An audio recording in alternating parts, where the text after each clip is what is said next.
प्यारे बच्चों, आज हम लोग सीखेंगे कैन नॉट नहीं लिख सकते, गलत है लिखना।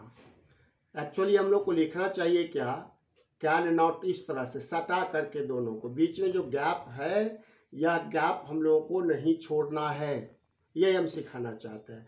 कैन नॉट लिखना गलत है, सटा दिए दोनों को तो सही है। अब कैन नॉट का प्रयोग हम लोग कहाँ करते हैं, जहाँ कैन का प्रयोग होगा, यानी कैन का प्रयोग होता है सामर्थ्य के केस में। सामर्थ्य का मतलब होता है कि जब आप कहते हैं कि मैं तैर सकता हूँ, तो ये सामर्थ्य है। क्षमता भी कहते हैं जिसको, सामर्थ्य, क्षमता। मैं इंग्लिश बोल सकता हूँ, मैं खेल सकता हूँ, मैं समय से स्कूल पहुँच सकता हूँ, ये जो सामर्थ्य है, क्षमता है, वहाँ पर कैन का प्रयोग हम लोग करते हैं। और उसी को जब हम लोग निगेटिव कर देंगे तो नॉट यूज हो जाएगा। एक दो सेंटेंस हम लोग लेते हैं जिसमें क्षमता, सामर्थ्य का बोध होता है।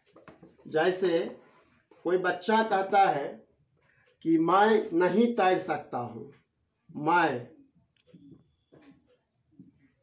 नहीं तैर सकता हूँ, मैं नहीं तैर सकता हूँ।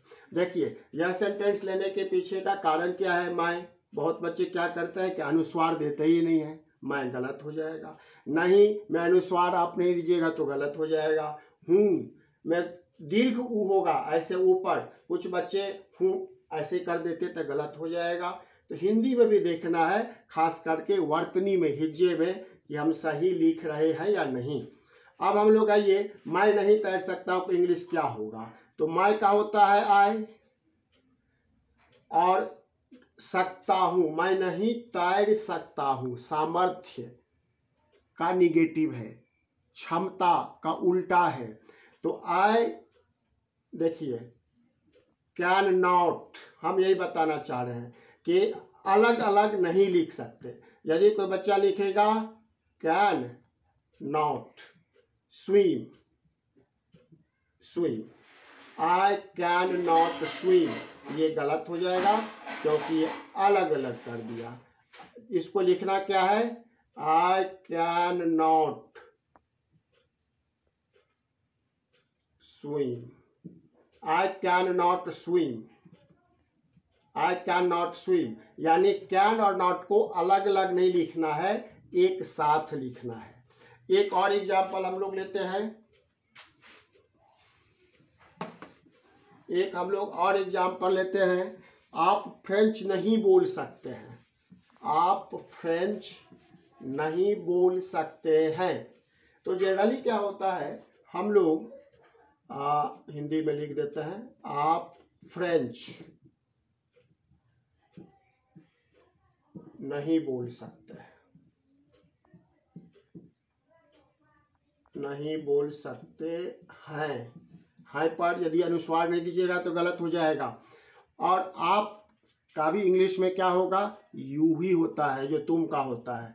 तो यू कांट स्पीक फ्रेंच, ऐसे भी लिख दीजिए, एक ही बात है, या एक साथ लिखिए, हम यही बताना चाह रहे हैं।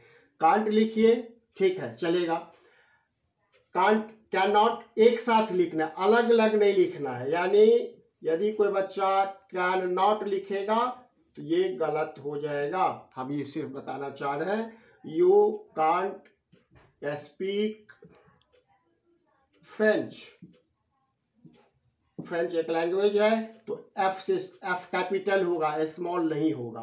कोई भी लैंग्वेज, कोई भी सब्जेक्ट हमेशा कैपिटल से ही लिखते हैं। इस टॉपिक में मेनली हमको ये सिखाना था कि जब भी हम लोग कैन नॉट लिखते हैं तो अलग अलग मत लिखिए, एक साथ लिखिए। Thank you.